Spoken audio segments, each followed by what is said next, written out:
ดีโอวิดีโอห้องเมียเห่าเมียเห่าเห่าได้บ่เมียเห่าโดน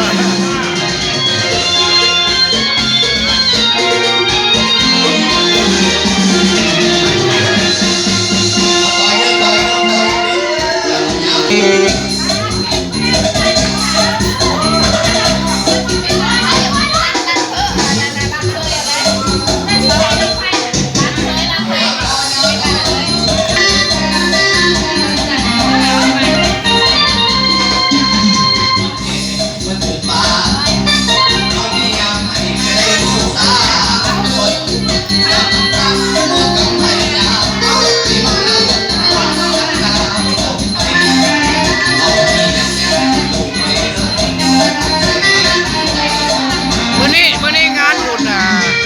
บ้านดันสร้างเด้อเมื่อวันที่18บุญบ้านดันสร้างเจ้าภาพใจดีเพิ่นใจใหญ่แบ่งกันเองเด้อ